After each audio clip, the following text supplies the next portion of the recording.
Hey YouTube, it's Mike GPO here. I'm doing a kind of a one-of intro for the next little snippet of my British Are Coming coin series, which I'm sure you're all getting right sick of by now, but I don't care. You watch or you don't. Anyway, but no, I'm not that cavalier, and I do care if you watch them because I'm making them for maybe some people can learn a thing or two about coins, and maybe some kids will learn something. But anyway, I'm making this special intro just to introduce and kind of a shout out for Big Laurie. I mean, most of the people I'm talking to right now probably are sub to him already, and if you happen to be one of the ones that's not sub to his channel, maybe it's time you get over there and give him a look. He's a fantastic gentleman. He's a numismatic fanatic, as I like to call people.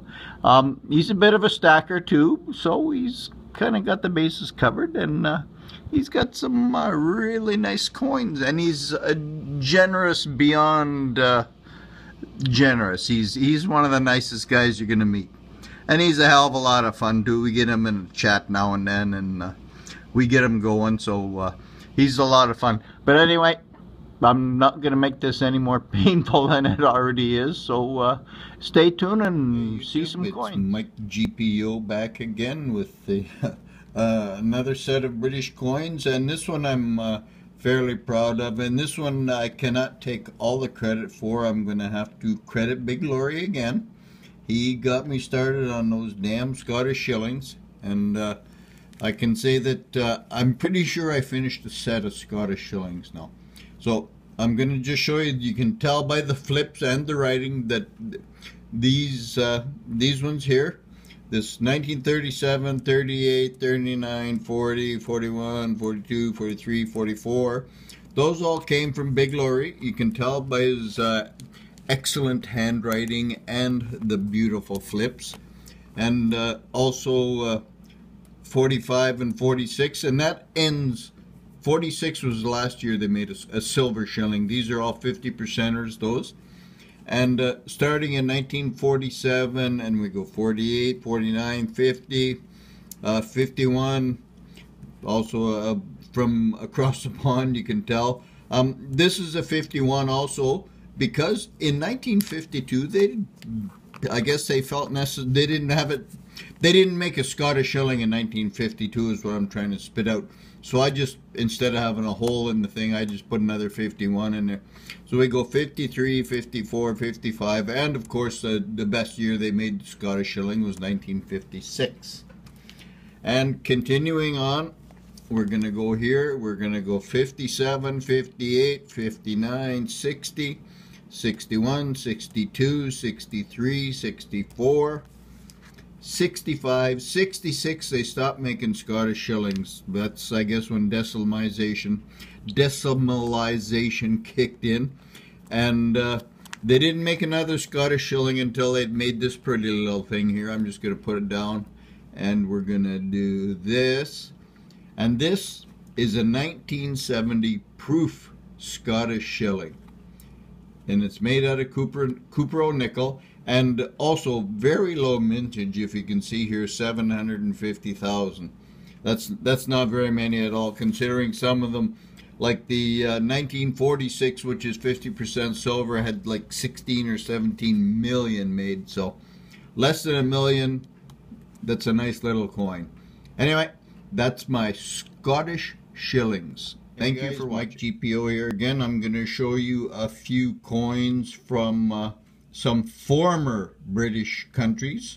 The one you're looking at right there is a 1942 1/4 rupee, and it's 50% silver. They're a right pretty little coin. I mean, there's some really nice design on these. I'll zoom this up a little bit so you can have a look at it.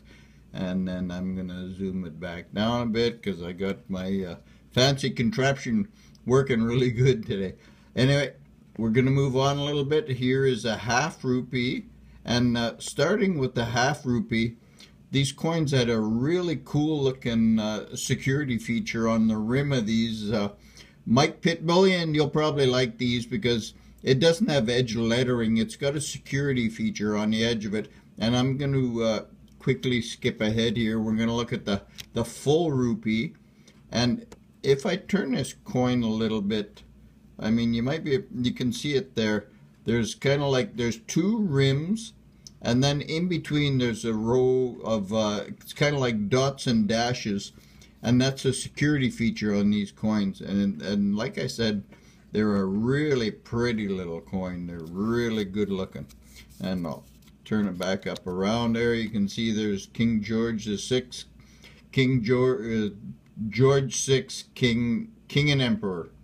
He was the King and Emperor of India, and a few other countries to boot, which I'm going to show you right away here.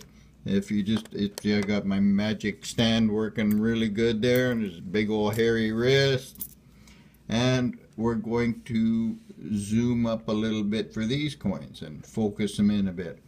And what we have here, these are from a country that technically no longer exists. This is a 1941 cent from Ceylon, which is now known as Sri Lanka.